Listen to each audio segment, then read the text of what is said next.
Bueno, estamos de vuelta en este segundo bloque y vamos a seguir justamente con Antonella Marti. Vamos a seguir hablando además del socialismo y del populismo, principalmente de este segundo.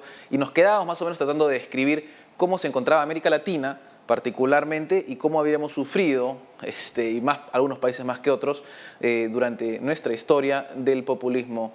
Antonella, digamos, ¿cuáles han sido...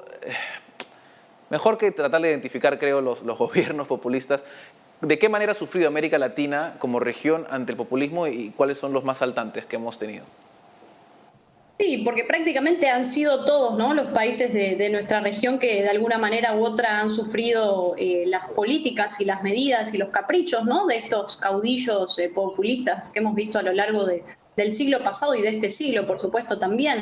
Pero yo creo que, a ver, el populismo afecta de muchas maneras. Recién lo veíamos, al menos en el caso de Argentina, que es algo que también se replica a lo largo de todo el continente y precisamente, ¿no?, en nuestra región latinoamericana. Pero esa presencia del Estado interviniendo en la economía, esa presencia tan fuerte de un Estado controlando precios, ¿no?, desajustando todo el sistema de mercado, un sistema de precios que debería surgir precisamente del orden espontáneo, ¿no?, del mercado libre, pero lamentablemente todo eso está cooptado por un sistema, ¿no?, por una gran burocracia, por un gran Estado, como tenemos a lo largo de toda América Latina, con grandes estados y grandes sistemas que creen que tienen o que son una especie de deidad, que son una especie de seres superiores que pueden conocer cuánto valen las cosas, ¿no?, controlando los precios, interviniendo la economía, controlando el tipo de cambio, decidiendo en qué moneda uno puede ahorrar y en qué moneda uno no puede ahorrar,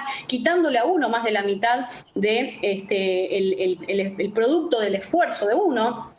Y esto tiene mucho que ver con el nivel de los impuestos, el nivel de la presión tributaria, que es muy elevada a lo largo de toda América Latina. Y claro, yo creo que el populismo afecta mucho en términos económicos, pero también en términos políticos, obviamente cuando a uno no lo dejan votar, ¿no?, porque ese es otro aspecto. Muchas veces estos sistemas, como bien decíamos, llegan al poder a partir del voto, pero después eliminan todas esas instituciones democráticas que permiten a las personas ejercer su libertad política, de elegir quién lo gobierna, pero elegir también que una persona lo deje de gobernar, y afectan, por supuesto, también en las libertades individuales, que son fundamentales a la hora de hablar de la defensa, ¿no?, de la libertad. Obviamente atropellando la libertad de expresión, porque los populismos siempre detestan todo tipo de opinión distinta, porque necesitan cercenar y aniquilar la libertad de expresión para que se mantenga vigente ese relato, esa realidad ficticia que ellos crean y que ellos necesitan. Entonces, el populismo al final del día termina aniquilando y atropellando la libertad. Creo que esa es la manera más terrible en la que el populismo afecta a los latinoamericanos y a todo ciudadano y a todo individuo que tiene que padecer las consecuencias de un mal gobierno, ¿no? Claro.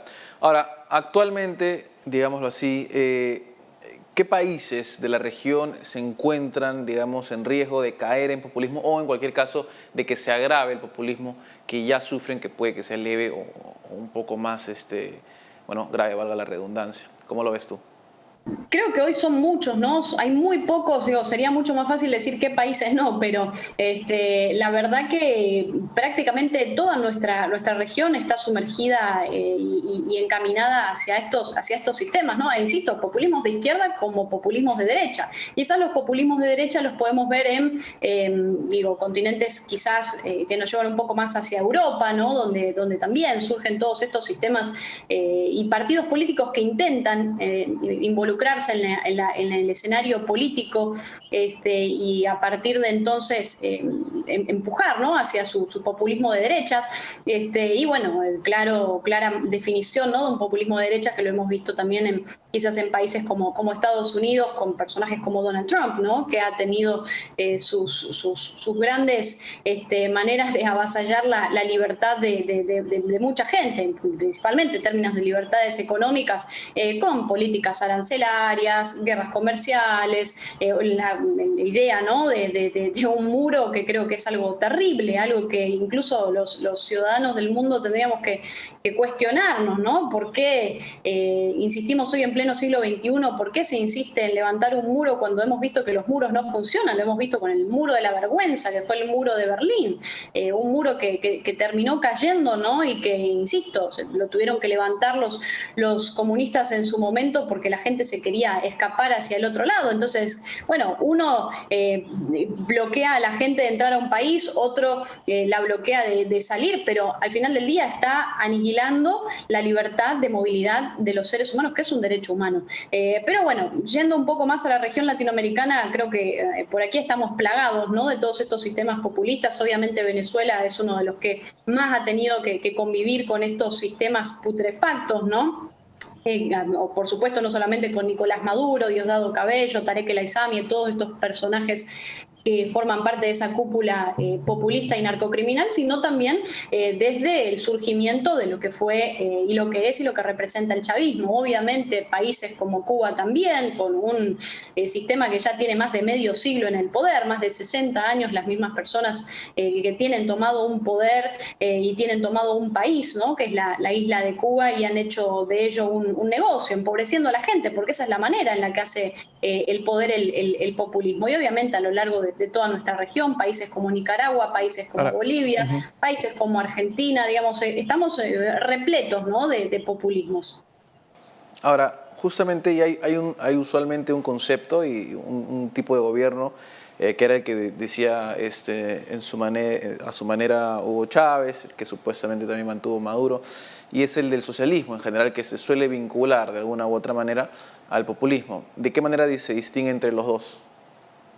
Bueno, a ver, el socialismo, digo, yo creo que es y esto hay que entenderlo, digamos, de manera histórica, ¿no? Quizás yendo a sus raíces, en distinción en lo que fue ese socialismo utópico que luego avanza hacia un socialismo científico, obviamente en sus inicios, el socialismo utópico con personajes como Robert Owen o Saint-Simon, y distintos personajes que van, digamos, proyectando, ¿no?, ciertas ideas en contra de la propiedad privada, por supuesto, y después todas estas ideas son también tomadas no solamente de acá, ¿no?, sino también de todo un contexto histórico, ¿no?, que se vive en su momento por personajes como Marx y Engels, ¿no?, que escriben este famoso manifiesto comunista. Yo siempre digo, es un libro muy cortito, pero es un resumen de todo lo que no hay que hacer si queremos tener un país exitoso. Pero claramente el socialismo se presenta como una manera de reconstrucción social, de ingeniería social. Es algo muy peligroso, digo, lo hemos vivido a lo largo de la historia. Prácticamente no hay país que no haya caído alguna vez en las garras de un sistema socialista. Digo, incluso el nacionalsocialismo fue en buena parte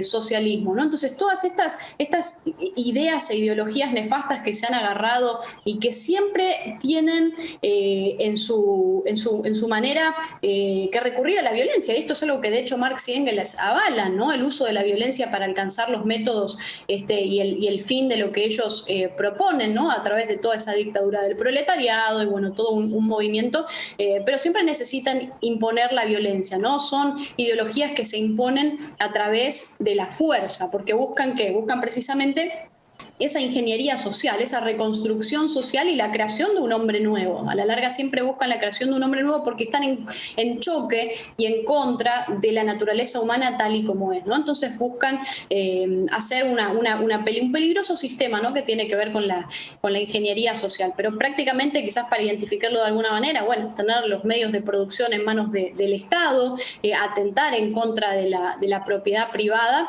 y, por supuesto, tener una economía central planificada, ¿no? Eso además de ir en contra de prácticamente todas las libertades individuales, todas las libertades políticas y todas las libertades económicas, ¿no? Entonces son sistemas muy represivos y es una ideología que se ha probado históricamente a lo largo de todo el mundo, ¿no?, y que siempre ha fracasado porque no funciona. Es un sistema que va en contra de los incentivos, ¿no?, del ser humano. Entonces, a la larga siempre va a caer, ¿no?, como cayó el muro de Berlín, como cayó la Unión Soviética y como han caído tantos sistemas que han probado esto y siempre han terminado en grandes fracasos y en grandes genocidios, ¿no?, porque también eso hay que decirlo. Cuba tenía sus UMAP, que eran las famosas unidades militares de ayuda a la producción, Claro. donde aniquilaban prácticamente a la gente, en la Unión Soviética los gulags y así históricamente. Claro. Claro, bueno, acá hay bastante tela de dónde sacar información, digámoslo así. Y creo que además nos hemos quedado cortos en estos momentos con el tiempo porque teníamos que entrar en algún momento de qué manera se combate o de qué manera se está combatiendo esas terribles cosas de las que nos estás conversando, pero me imagino podremos hacerlo en un programa más adelante. Muchísimas gracias, Antonella, por esa entrevista. Muchas gracias a ustedes, un placer enorme. Bueno, nos vamos a una pausa y volvemos con las conclusiones.